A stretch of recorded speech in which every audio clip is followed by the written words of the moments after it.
Welcome to the David Bradley Show with your host, David Bradley. How's it going, everybody?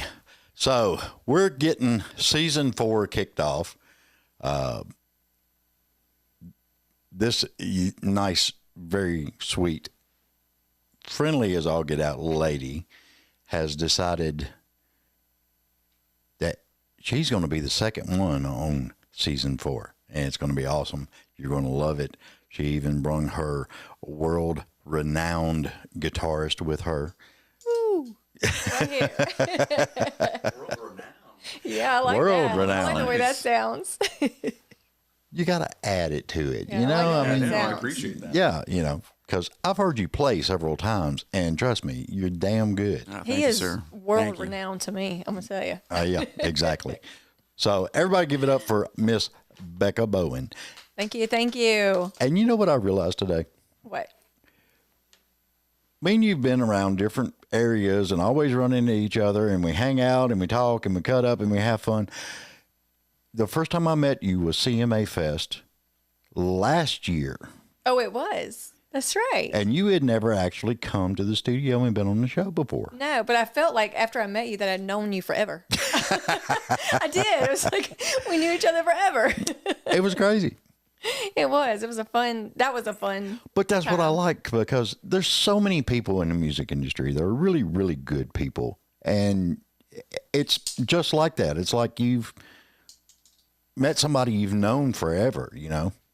Yeah, it was. It was like, seriously, we have like great chemistry for us, you know, talking, having interviews. It's neat to meet people like that in Nashville where you feel like you're old friends and you literally just met. Yeah. It's crazy as I'll get out how all that works out. Because I've told several people, on the outside, the country music looks huge.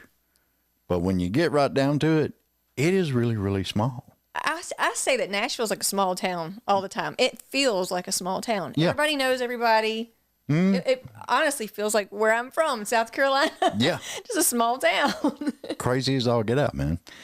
I love it, though. I do too. I love it. The atmosphere, the people. Well, yeah. music. And, you know, I've met a lot of people going to writers' rounds and stuff, and the camaraderie and how everybody is just like talking and hanging out and cutting up and supporting each other. Yeah. That's one of my big things, because when you do writers' rounds and you tell other people that you know and they actually show up and hang out, oh my God, that is great. It is. You don't really feel like competition. I never do. I feel like everybody's here with the same dreams and hopes. And so we kind of feel, you know, sorry for each other because we're pushing hard and we're working hard. And so everybody just is so nice to each other and kind. And, you know, the connections are great because I feel like everybody I've met before has tried to help me. And if I meet you, I try to help you. And don't you feel the same way, Sam? Like it's just a very connected town. Yeah, absolutely. I think, you know, I feel like there are more competitive areas where it's kind of more cutthroat and stuff. But here in Nashville, when I got here, it's like everyone's like, oh yeah, we share the same dream. Let's help each other get there together, as opposed to try and beat somebody, get there first. And I've always said teamwork makes the dream work, and that really is the truth. Oh yeah, yeah. Start stepping on people's toes. You're not going to get far here. It's amazing though that actually there are some that do that. They're cutthroat. And I love it when you see people and they're taking pictures with other people, and next thing you know, it's like a big name, and they got a picture with them, and they're like, we just co-wrote a song together. And I'm like, no, you didn't. You ain't ever wrote a daggum song. I hate that. The fakeness. I don't like the fakeness. And that's something that I like when I run into people that are real and genuine. It's so much more fun. Yeah. I feel like here you really do need to be authentic to who you are. And that's the only thing that's really going to make you stand out. Yeah. Is being authentic. You come to Nashville and try to be somebody you're not is not going to work. Oh, no. Because these A&R people, they'll pick up on that so quick. And then the PR people will look at you like, Oh, "What? yeah. What are you talking about?" That's the truth. It don't work that way here. No. It's just the way it is. So I got to know, because we did Christmas for Kids. Oh, that was so much fun. You had your bus. I had my bus. And I'm sitting there talking to people and having fun. And the next thing I know, I got this 6'4" elf coming on my bus, man. Yes, I brought Buddy the Elf with me for the children. But we were talking, and I was like, "You got to go over there into David Bradley's bus. I need to take him a brownie or something." So he came to your bus. You probably thought, "What in the world? Security, security!" No, I was good with the only thing I had was there was 3 or 4 people, and then the bus got dead for a few minutes. Yeah. And I was on brownie attack. Oh, Dude, I was starving. I was like, holy crap. we had a great crowd. That was just, I love seeing the children and how happy it makes them to come on the bus and get to talk to you and stuff. Like it's really what Christmas is about to me, like helping others. And it was wonderful. I hope I get to do it next year. I mean, I've done it. I think this was my 3rd year I've done it. This was my 2nd year. Yeah. And I just, of course, being a podcaster, it blows me away when people actually come on the bus and they actually have listened to the podcast, you know? That's awesome. That first year I was there, Chris Stapleton was there, and I was just like in awe, you know? Like, wow. I didn't even go. I stayed on the bus. Did you? I already know. Chris Stapleton at Christmas for Kids. Somebody told me the line was way long. I'm sure. Yeah. And I just looked at him and said, well, yeah. Yeah, and Chase Matthews' bus was beside my bus, so it was like wrapped around as well. Yeah. It's crazy how all that works. But how cool is that to have people come out and support you, and then you can give back as well? It's really neat. Yeah, because I take them little bags, make some little bags with some candy I was and so stuff. happy to get a little bag. It had little candy in it. I was so excited. Yeah, and I was starving. we actually found a can opener this year that you could actually open a bottle with, but on the flip side of it, you could open a can drink. It takes the tab. Oh. That way you don't break a fingernail. Yeah. And I'm like, oh, yeah, we're getting these. I know a lot of female artists with longer nails. They need this. Oh, yeah, absolutely. Oh. I keep mine short. Yeah, I used to keep them long, though, didn't I? They were like really long. And when I first met you, you had a little bit longer nail when I first met you. I do, but I've been dabbling with the guitar a little bit. And so, of course, you can't have long nails with that. Nah. But you know Dolly Parton can, because know, there's nobody like Dolly Parton. I've sat and I've watched her play guitar and sing, and those freaking, what is it, inch and a half long, I think? Yeah, probably. And she plays it like and she's just up nothing. there. And I'm like, how?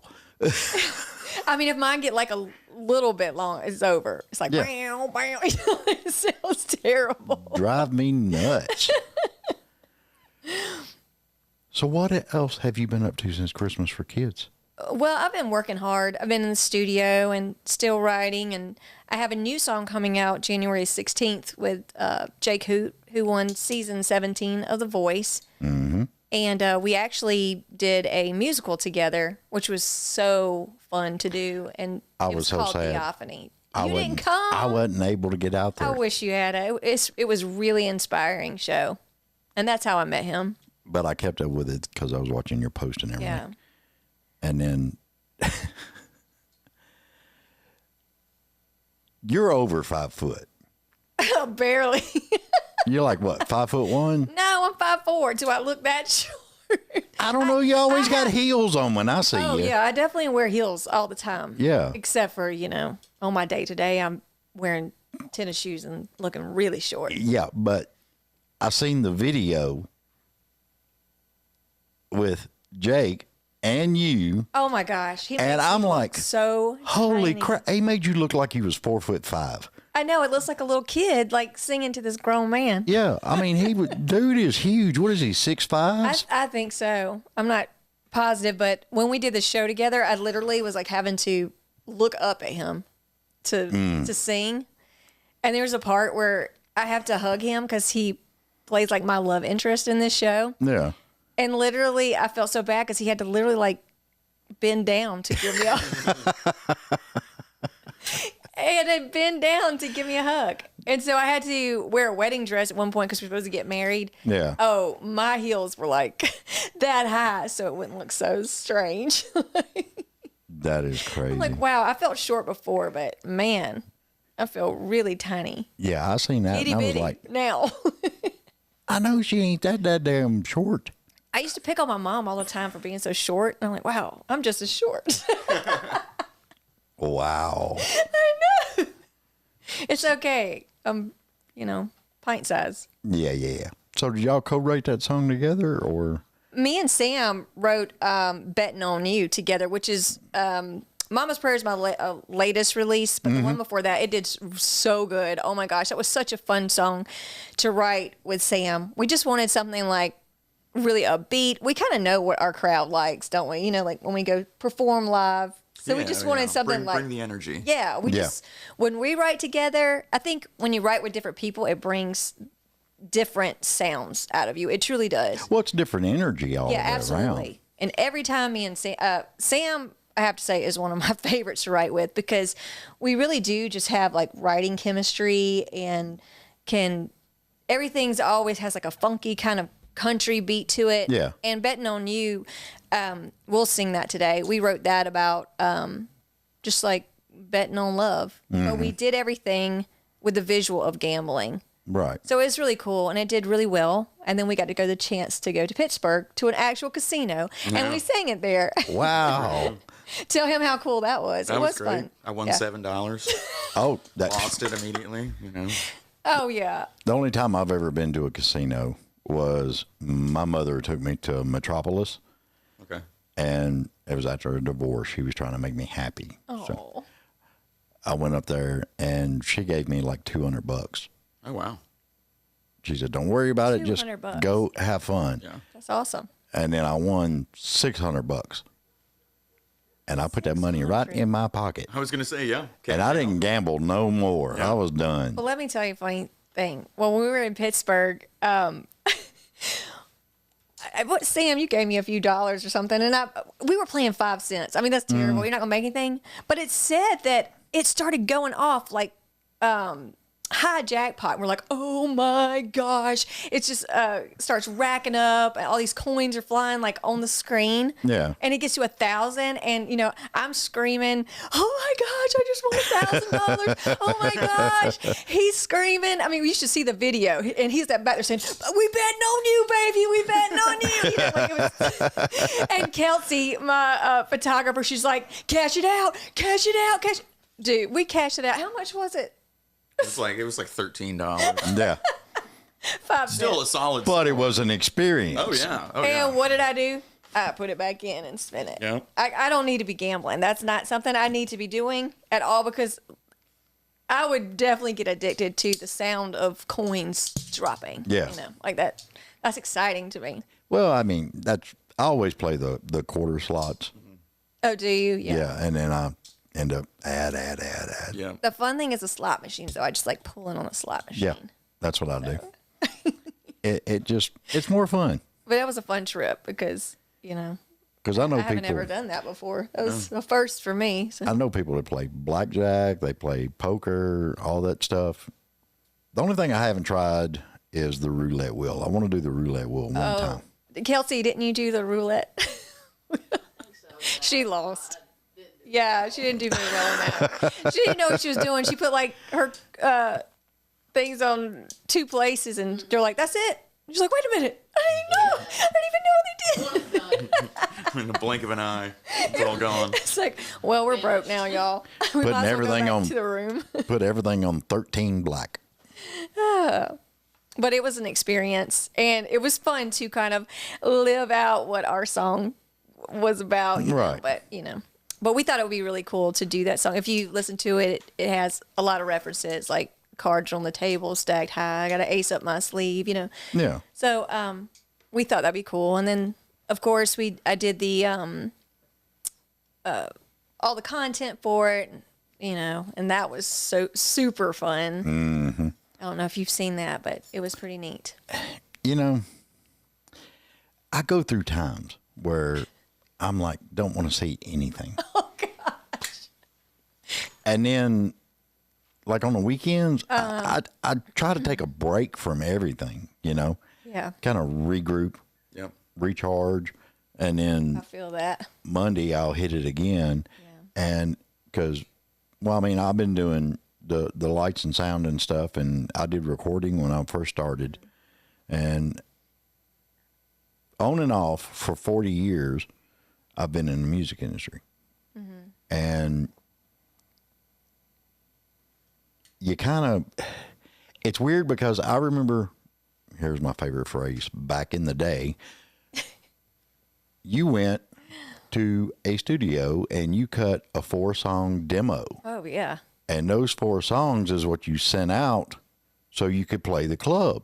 Mm-hmm. Now everything's changed.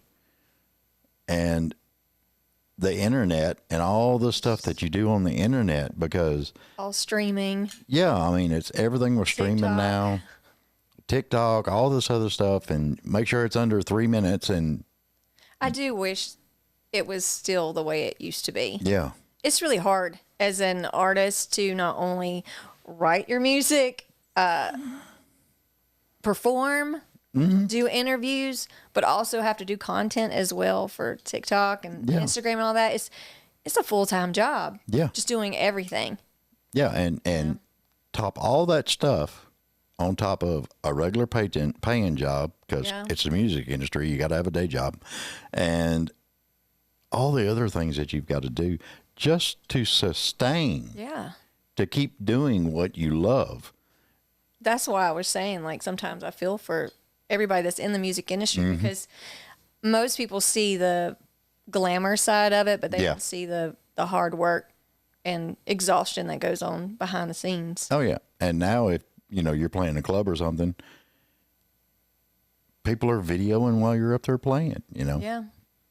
And I'm God like, knows you better sound good because it's going to end up on the internet. well, you never actually. I don't think I've ever heard you hit a bad note since I've known you.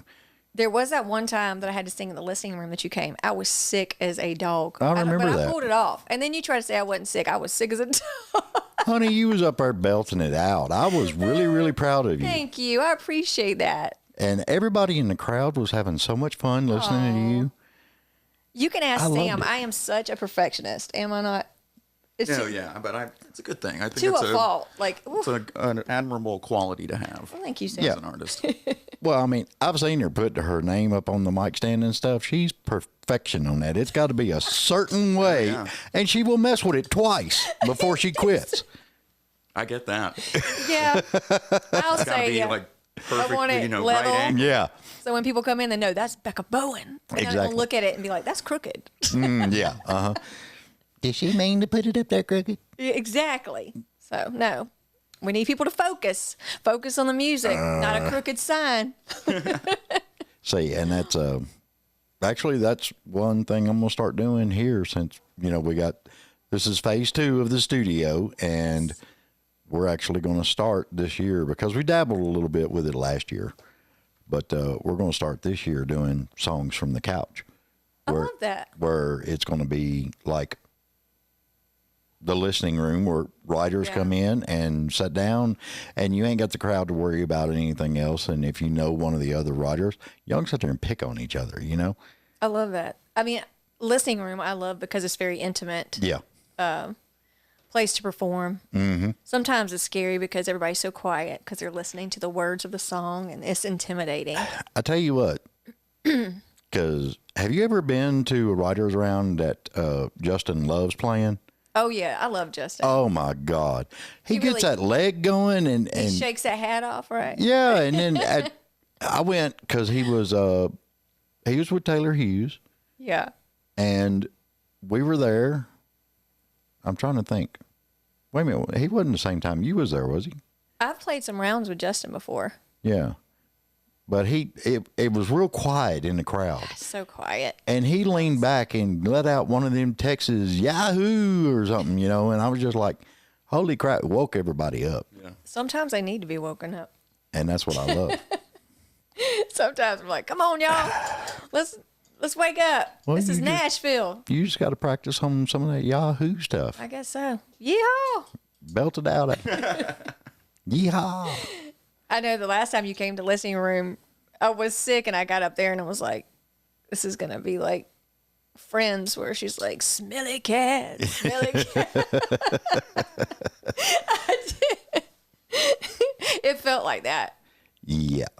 Pull a Sheldon. Soft kitty, warm kitty. It was terrible. But I'm glad I pulled it off. You did. Thank you did you. really good. Thank you for coming out to that one. That was a great fun Even show. though you lost your phone for a little bit. Oh my gosh, the pandemonium set in. I don't know what happened to that phone. I had no clue. I was looking for it. We looked around backstage for it. It wasn't nowhere. Everybody stop. Find the phone. Where's the phone? I even asked Taylor, have you seen your phone? No. I know. I haven't thought the sound man picked it up. I still, honestly, God, it probably was just like sitting on my backpack. I'm bad about that. I will wear my glasses and be looking for my glasses while my glasses are on. Or talking on the phone looking for my phone. seen it. Yeah. What are you doing? Looking for my phone. Yeah. It's in your hand, huh? I get that honestly, though, because my mama is just like that. I've done it. You laugh because he knows. It was shortly after we got everything set up here, and I had my phone. The lights were out in the house, and I couldn't remember if I turned everything off in here or not. And I had the flashlight on my phone on, Looking for your phone, right? and I come in here, and I did what I had to do, and I was like, "Oh crap, where's my phone?" And I started looking for my phone, and I was like, "God, you dumbass!"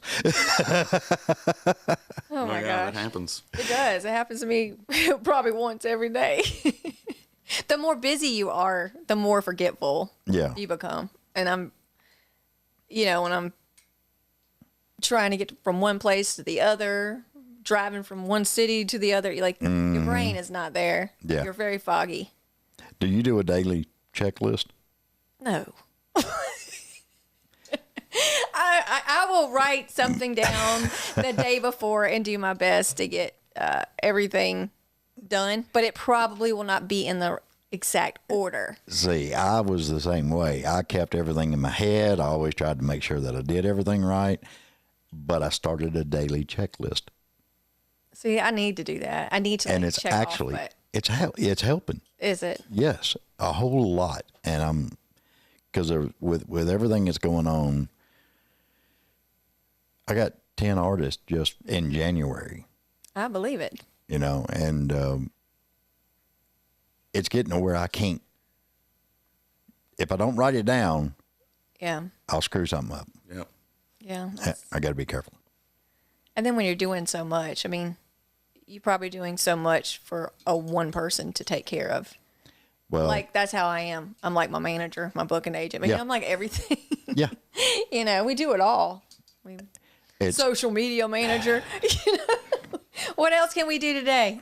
now I was smart. I actually got a social media girl now, so I will say Kelsey helps me out tremendously with that because I'm like, I need something to post.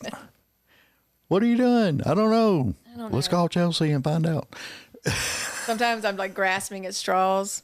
Like yesterday, I went to Chick-fil-A and did some content with opening up the doodle cups, which actually was so much fun. I wanted a golden cup so bad, I didn't get a golden cup. The bad part about it is when I seen that video, I got mad because I didn't know if you found a golden cup or not. Well, you have to go on TikTok to find out. Well, I didn't want to. Well, see, And I was like, yeah, she's coming tomorrow. I'll ask her. I didn't, but it's not over yet. Okay. I will get this golden cup because I probably end up spending like $500 by the time I get a golden cup. But I'm mad now. I want that golden cup. Chick-fil-A just needs to sponsor you and get it I over know. with. I'm like, come on, sponsor me. I'm just trying to get free food. That's a good idea. Yeah. Dude, that chicken sandwich is like to die for. Yep. I love those Cool Wraps. Woo. See, it made me sing. With the avocado dressing. Yeah. Oh my gosh, so good. I've never been an avocado guy. I love some I avocado. like guacamole. Guacamole. Guacamole. I don't even like guacamole. That's weird, but I Really? don't. I'm just, give me the salsa. I love. Ooh, now we need to go get some Mexican food. I think there's a good one up here in Hendersonville. I I can't love remember. some chips and salsa. I'll remember that. I do. I Next love time you some come on, I'll chips make sure and- I got chips and salsa just for you. Yeah, I love some. You want it hot or you want it? I'm not trying to burn my tongue off, but mild is good. Okay, well, I'm just checking. Because there's several people they make it so freaking hot, and then they order more jalapenos to drop in it. And I'm just like, dude, how can you? Yeah, can you taste what you're eating? Yeah. Like, I had a boss that I worked with for Metro, and his big thing was that hot chicken in Nashville. yeah. Oh gosh. I've And only he had would go that down once. there and he would get the hottest flavoring they had. And he would sit there and eat it like it didn't even bother him. His face would be totally red, sweat breaking out on his forehead. Not me. I couldn't do that. And I'm like, dude. I'll tell you what happened to me though. I did go to a Mexican restaurant and I was so hungry that I didn't want to wait for my sweet tea to come out. So they brought the salsa out and the chips and I just dove in. Oh my gosh, it was so spicy. I was over there like screaming, "Oh my god, I was about to somebody give me some water, please." Margarita now. Anything. I'm done. But I'm not a spicy person. I'm mild. I like the mild stuff. Okay. You know. That way, if this summer comes up and we cook some Yeah. steaks and stuff, I'll know to not put Yeah. anything hot on it for But you. I like a little spice. I'm just, A little spice? Here and a little there. spice, not a lot. Like one bite and you're done? I just don't want any jalapeno peppers, I can't do that. I can't. I know people can just sit there and just eat them, Yeah. It's crazy. I got a buddy of mine. He's got a garden out behind his house. And he was growing jalapenos, but he was also growing banana peppers.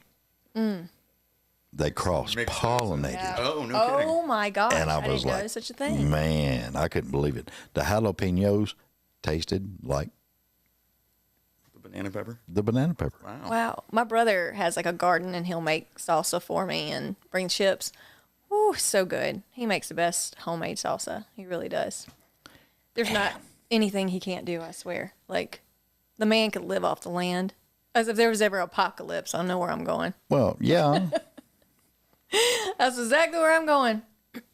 that's what I'm going to do. Because, I mean, I was raised up, four-wheel drives, hunting, out in the woods.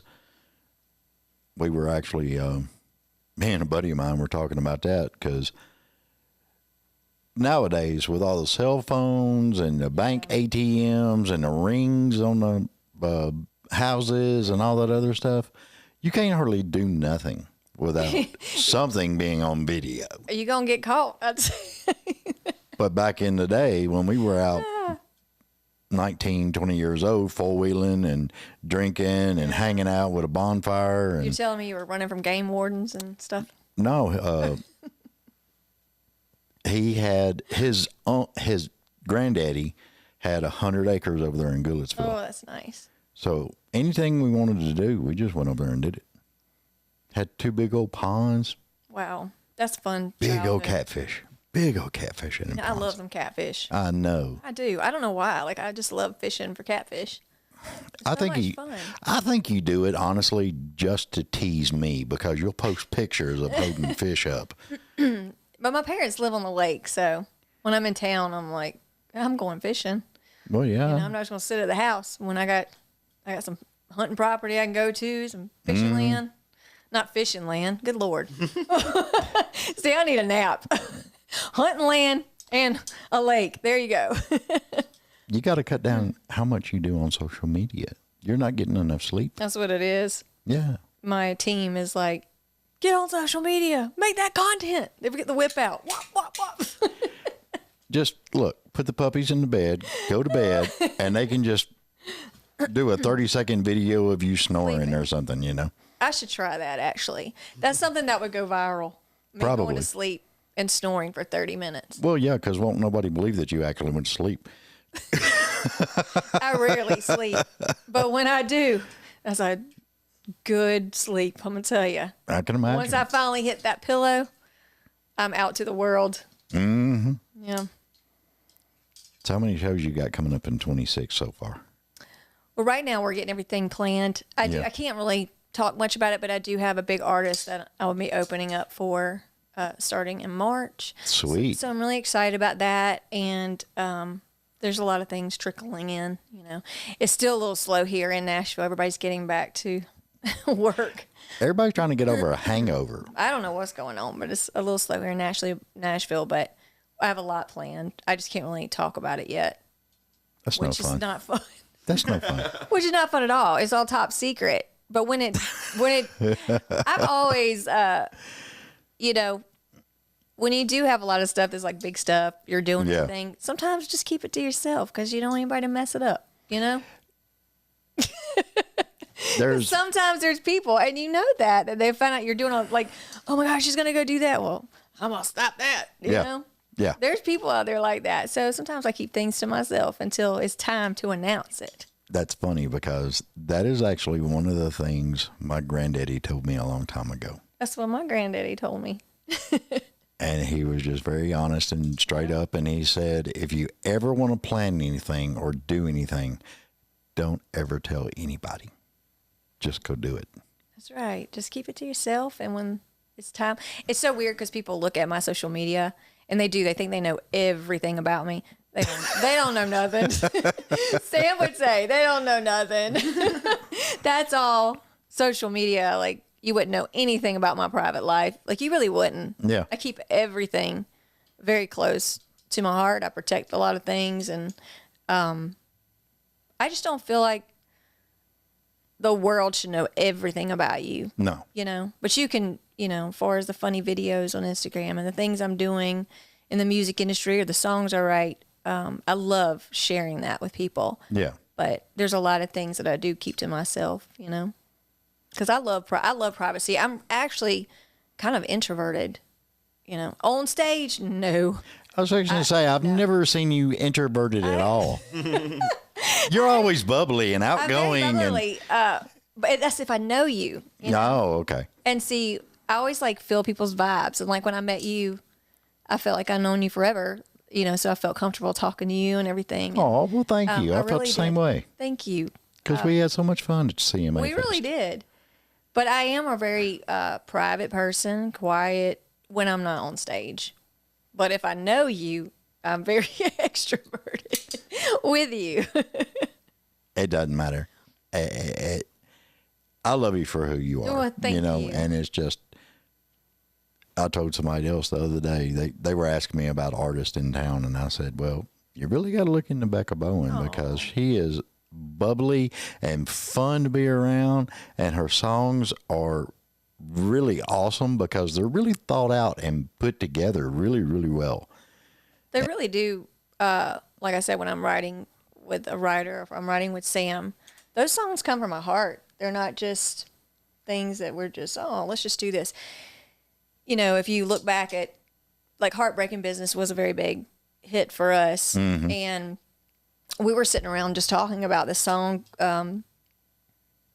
Sam had called me or texted me, and he was talking about, you know, if we were in, like, what were you watching? What was it? Oh, I was watching The Walking Dead. Yes. Oh. So I was like, if we were in like some sort of like, if love was an apocalyptic thing, if you had to make cold decisions in order to survive or whatnot, like what would that be like, you know? And I know I wouldn't make it. But I would. Yeah, you would. I would. And you just need that daggum outdoor channel vehicle you rolled up on. But while we were talking, I was actually dating this guy. And, I found out he was seeing all these girls, and I was just like in shock. But I didn't say anything to him because I actually am one, like I said, I'm real quiet. Yeah. I keep stuff to myself. I knew what he was doing. And but I was telling Sam about it, and I was like, you know what? I think I want to break some hearts too. I think I want to be in the heartbreaking business too.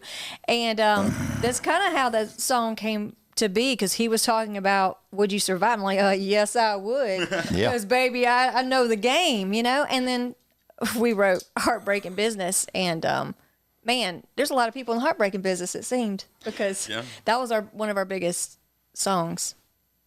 I got to know this because I'm curious. With your background and my background, country, grew up hunting, fishing, you can survive an apocalypse very simply. Absolutely, I could. Do you have a team picked out? Because I was talking to a buddy of mine, and he's like, "Oh, dude, you're on my team," and I'm like, "What team?" And we got to talking about it. Oh yeah. And I didn't even really think about that, because I was more like, what can I do on my own? You know. Oh no, you got to have your people. Yeah, and that's when what it he was happens, talking about. If the world comes to an end, like I said, I'm going straight to my brother. Yeah. For sure. My dad, he's something else himself, and then I'm gonna have to take care of my mama. I'm gonna have to take care of her, because she's I don't know. She could survive the apocalypse, but sometimes a lot of things, I don't let things scare me, Yeah. So I'll be taking care of mama. Yeah.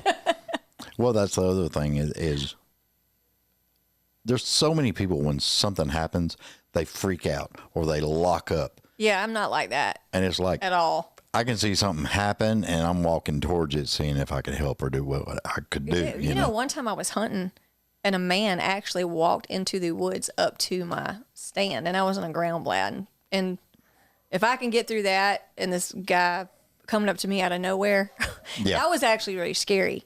But I stayed calm. I told him what I thought. He better get off this land and out of my face. And this thing's loaded. Yeah, exactly. So you have to be like, I think my dad always taught me, in situations where you're scared or you sense trouble or anything, just stay calm. Because if you can be calm and be logical and not emotional about it, you can get out of that situation. Yeah. Well, that's what my dad actually taught me. He's like, whenever we went hunting or anything, he was always like, you carry your hunting rifle, but you always carry a sidearm. Exactly. Always. Because you never know. Snake, some butthead.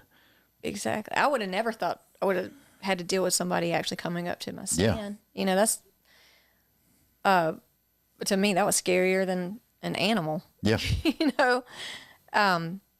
But yeah, I always have extra weapons on me. Well, yeah, you got to. Just for safety. I mean, you're never going to see, you might see a rattlesnake, like you just never know. You never know. So I go in there like Rambo, I will say. Well, yeah, you got to. Go in there like Rambo. So. With a roll of toilet paper in the backpack. Oh, man, I'll tell you what. One day we should do a show on what is in Rebecca's hunting backpack. You would die, because there's so much unnecessary things in my hunting pack. But my brother has literally trained me what to put in my hunting pack. Nobody else had this. I even have a snake bite kit in my, yeah. You would just. You never know. What in the world? Why do you have all that? My bag is so heavy. I don't need all that. I always take extra food. What happens if I get lost, And I have gotten lost before. I don't know what my problem is. I have no sense of direction. Dad took me to the Army surplus store and bought me one of the compasses. Oh, yeah. And he taught me how to use a compass to get back out of the woods. My brother has tried so hard to teach me how to use that compass. The weird part about it is, how do you do it? It's when you get out of the truck and you get geared up and ready to go, you look at the position of the compass. He now makes me drop a pin. God. Modern technology. He does, because, I'm known to get lost in the woods. But it's because, when we go hunting, we're not walking down a nice trail. Yeah. We're literally, I will have things like animal bones that nobody else would think that's taking you to my stand. Mm-hmm. But they're laid out Yeah. to let me know are rocks. Like, you see this first rock, you take a left when you get up to that rock. And, Oh, yeah. It's very secretive where we hunt. Oh, yeah. Yeah, because one of the places we went hunting, literally, you went down to the second barn, which was probably within 5 acres of each other. Mm-hmm. And when you got to the second barn, at the back of the barn, you took a right and you walked 75 steps. And it was a 55-gallon drum up in the tree. Yeah, that's how it was for us, for sure. You know, and it was just... He always was worried that somebody's going to find out where we're hunting. You know what I mean? You know, and he always wanted me to be safe because I hunt by myself. Oh, yeah. So if he knew that I couldn't hardly find my stand, nobody else could find it. And the best way to piss off Dad was take somebody. Go ahead, take somebody else. Yeah, no. Yeah. You didn't blindfold them first? No. Yeah. It's amazing how people about their fishing spots and their hunting spots. Mm. That's some people are so protective over that. Oh, yeah. Well, I mean, after Dad passed away and everything, I got a bunch of his stuff. And he actually had maps of Old Hickory Lake and Percy Priest Lake. And there were little red X's in certain spots. And I was just like, dude, this guy had it all going on. Yeah, it sounds like my brother for sure. And I was like, and he taught me all this stuff. Yeah. I love it. Oh, there's no way I would be this way if my brother hadn't taught me all this. Mm-hmm. But he just thought it was fun to take his little sister out and teach her all these cool things. And, you know, it all came in handy when I went on the Outdoor Channel. But yeah, you know? because you won the damn thing. That's what I'm saying. So if he hadn't taught me all that, there's no way I would have won that. So I thought it was awesome. thank you so much. Have they ever reached out to you for anything else, or? No, not after that show, because I was on the last season Right. for Love or Like. So that was the last season. I always hope that they're going to get all the winners back and do like kind of a reunion and hunting competition with all the girls that won each season. But I was on the last season. Man. So I took That it was a out good with a bang. show. It was fun. It was a lot of fun. I could tell, because y'all all three of you were like smiling and happy and cutting up the whole daggum time. yeah. And I was always up before everybody else, and I always went to bed before everybody else because I was on a mission. I was definitely on a mission, let me tell you. I was like, I'm about to prove myself. that's right. Did you call your brother and let him know? Of course. Yeah. I called him every night. I'd be like, hey, I'm in this situation right now. And, you know, What'd I do? I see the scrapes over here, and you know, and he would, you doing good, you got this, like, so yeah, I'd call him every night before I went to bed, tell him what was going on, and he'd tell me what I needed to do to get out there and get in the right spot to hunt, and Yeah. you know, and when that hurricane came through, that's when I shot that really big buck and won the show. And everybody else was like, no, we don't need to hunt the hurricane. And my brother was like, get out there before it gets bad because he's going to come get food. Then he's going to go bed down. He's going to be walking.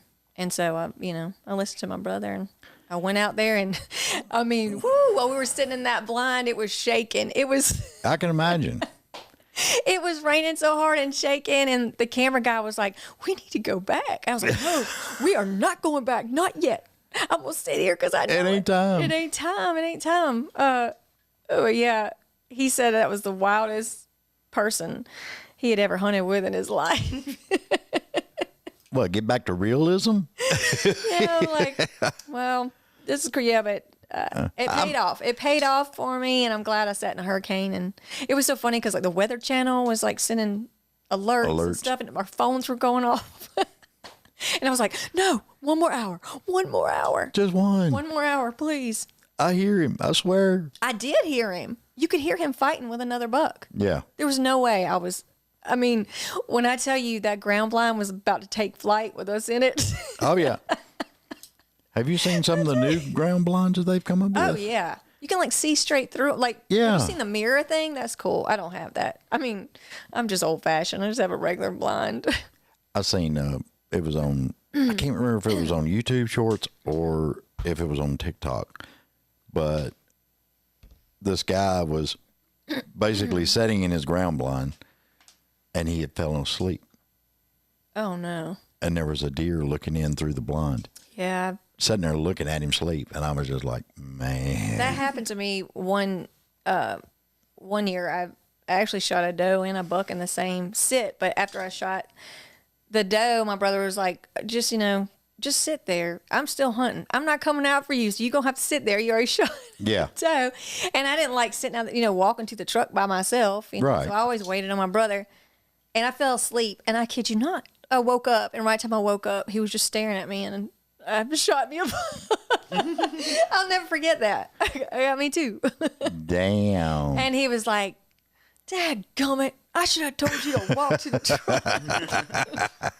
He'll tell everybody I shot his buck. Everybody. She shot my buck. But he was a good sport about it. Before you leave, I'm going to show you something before you leave. Okay. It's going to be fun. You're going to love it. Well, do you want us to play Betting on You for you? Yes. I would love to hear it. Sam, you want And Sam's over there like itching to death to Sam's start ready. playing. I'd love to play Betting on You. You put a guitar in a guitar player's hands. I know, right? You know what happens? I'm not used to this kind of microphone.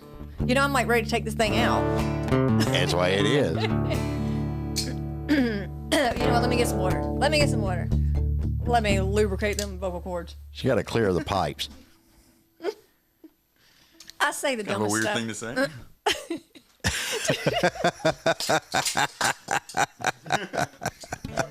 I can't even think straight. She's going to be laughing halfway through I can't this. do it now.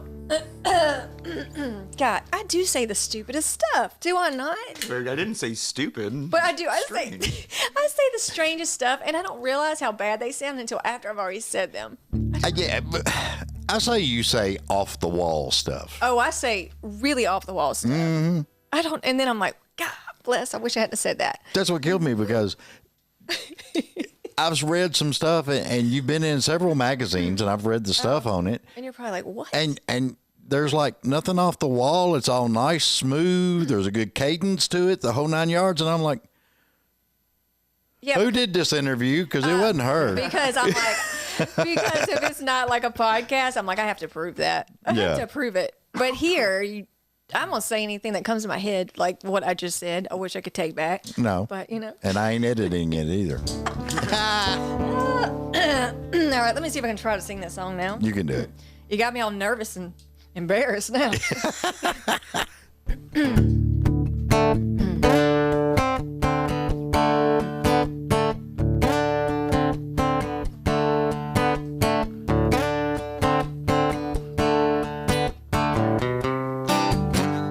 I tried to stop myself from sending you a message.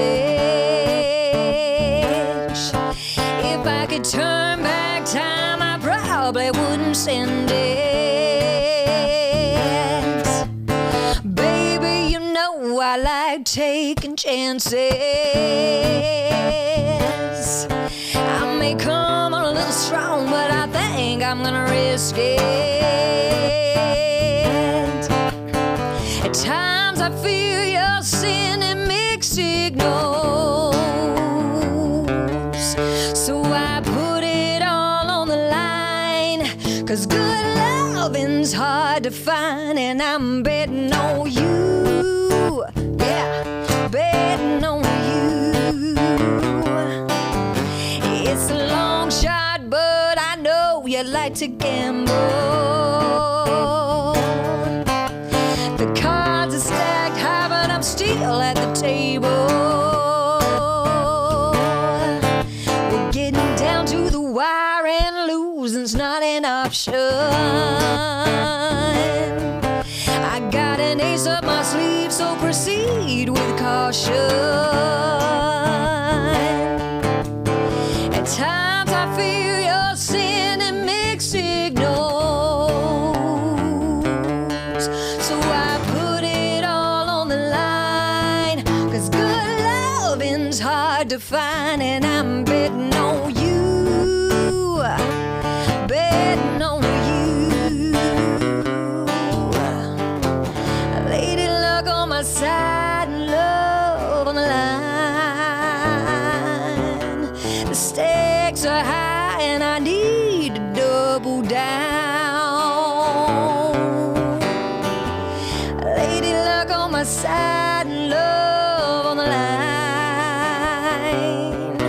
The stakes are high and I need to double down. At times I feel you're sending mixed signals, so I put it all on the line. 'Cause good loving's hard to find, and I'm betting on you, betting on you. I'm betting on you, I'm betting on you.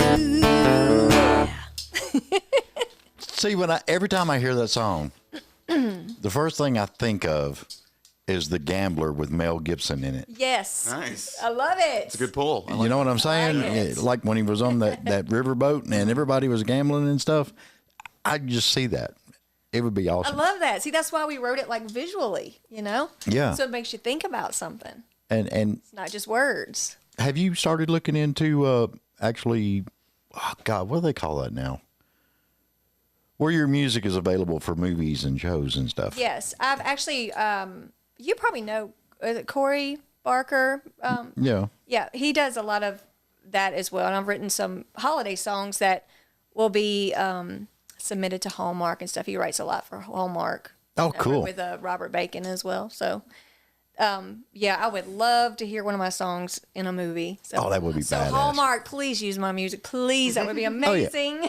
And make sure we got the Bose surround sound and all that good stuff. Yes, I love some holiday music. It and would some be Hallmark. awesome. Yeah, so that's one of the, hopefully for 2026 you'll hear some of my music in some Hallmark movies.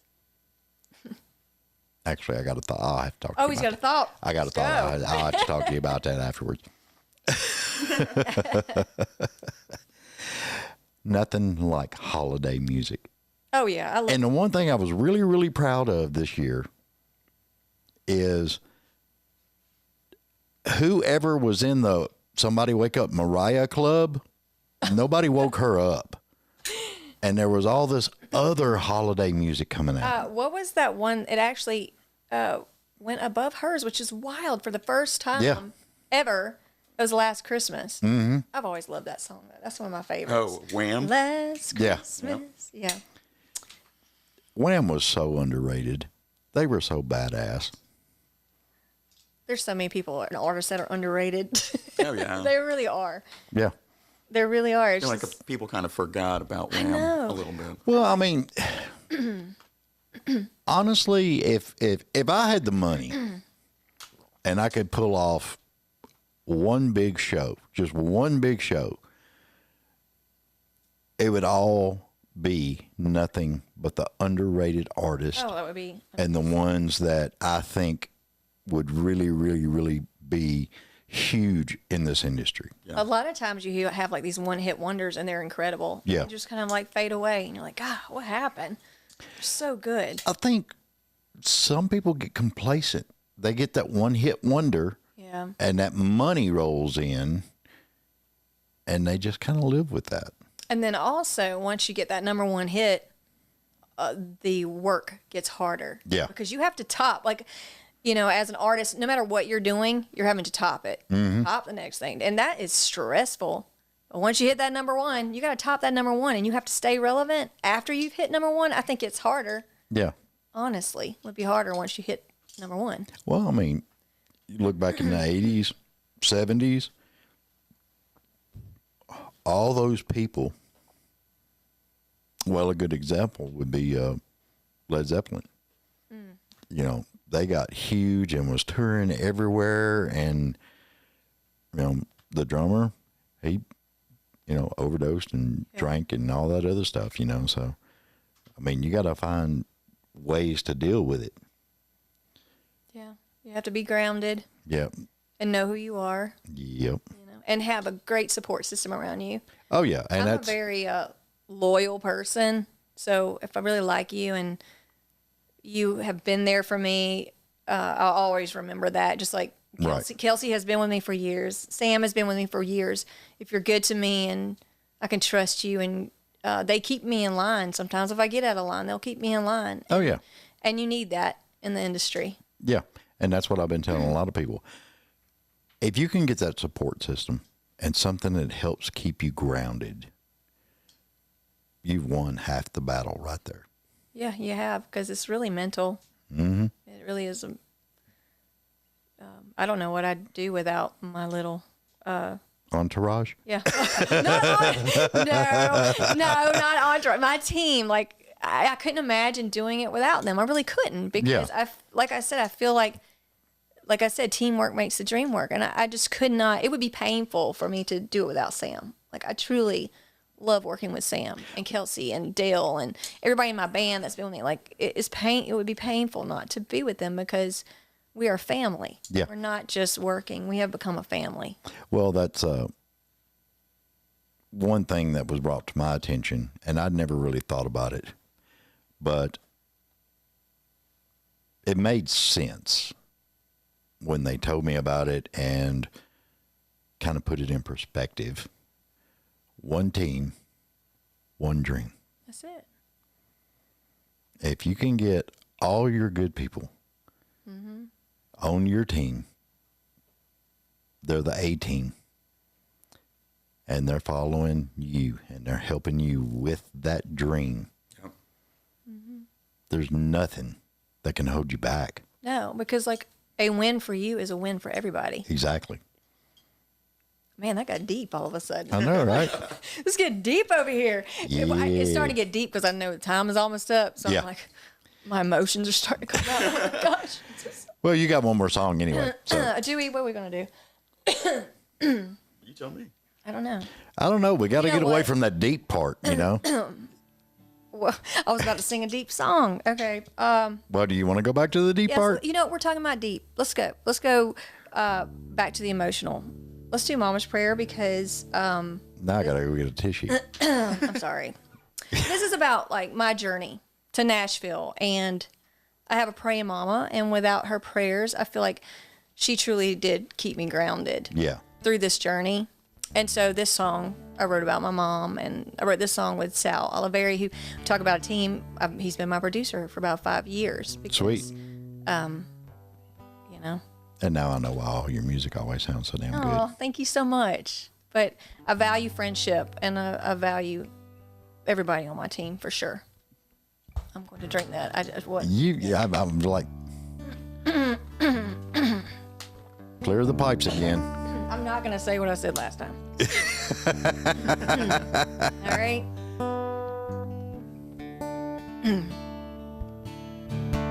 I packed up my dreams and my guitar. I threw my future in the trunk of my old car. I chased the world till I couldn't run. Burned through my youth like a setting sun. But I could feel Mama's prayers like a pulling tide, calling me home from the cold outside, like a porch light burning through the pain. Heard her voice calling through the rain. I tried to hide, but she wouldn't let go. Took every wrong turn a girl can know. You can drive for miles, wonder if she still cares, but you can't outrun a mama's prayer.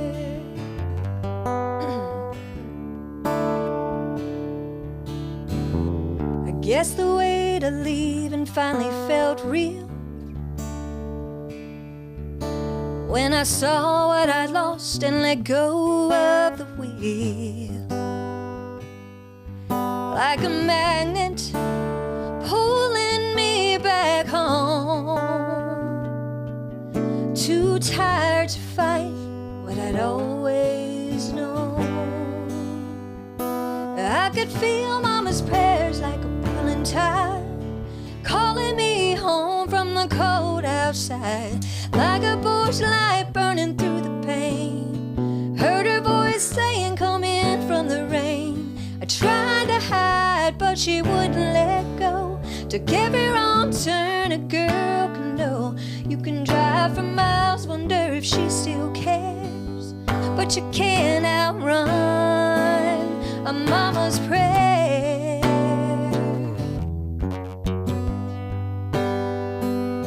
I came home with a suitcase full of scars. Didn't say much, just sat in the dark. She wrapped her arms around the mess I'd made. Said nothing I'd done can make her walk away. 'Cause I could feel mama's prayers like a pulling tide, calling me home from the cold outside, like a porch light burning through the pain. Heard her voice saying, come in from the rain. I tried to hide, but she wouldn't let go. Took every wrong turn a girl can know. You can drive for miles, wonder if she still cares, but you can't outrun a mama's prayer. No, you can't outrun a mama's prayer.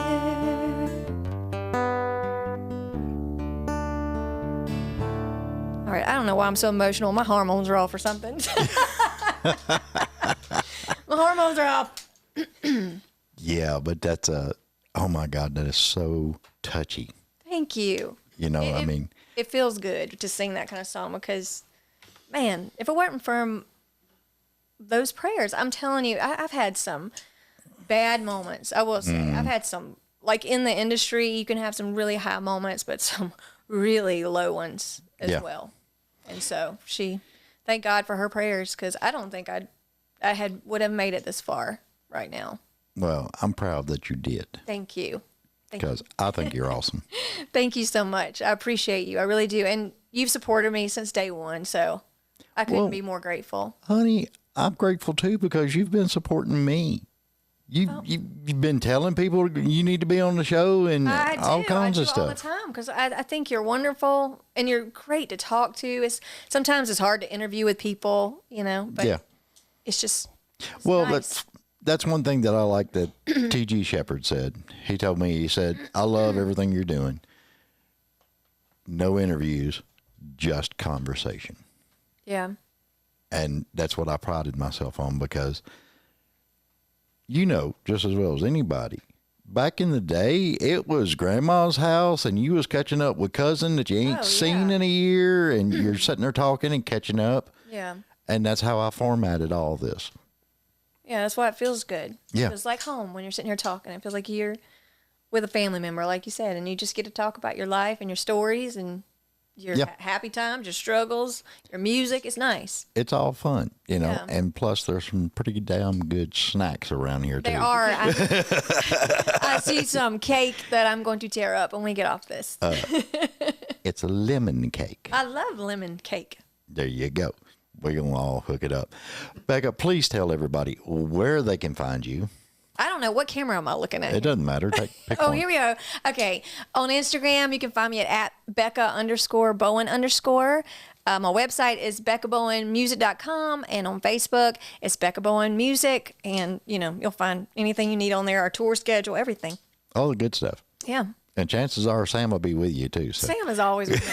And if he's not, I go drag him out of the house. You're coming with me. There you go. I love it. Sam, thank you for coming and playing. No, man. absolutely. Thank you for having me. Because I can sit and listen to you play all the time, man. I mean, it's just great. It's I great. love that. Thank you. You're an awesome player, dude. He really Means a lot. is. Because, I mean, the joke in Nashville is if you need a guitar player, just scream out the front door. That's true. But Sam is finding different. one that's actually talented and can actually really, really play, you might have to go down 2 or 3 houses first. Just shout a little bit more. A little bit. No, thank you. I appreciate that. I just call you. I'll be done. Guys, thank you so much for being on. Oh, thank you for having us. We've really No enjoyed problem. this. I love it. And everybody, please remember to like, share, follow, and subscribe. Yes. You would not believe how much it helps us all. Becca, David. wave at everybody and tell them bye. Bye. Thank you so much for watching. Love you. Mean it. See ya.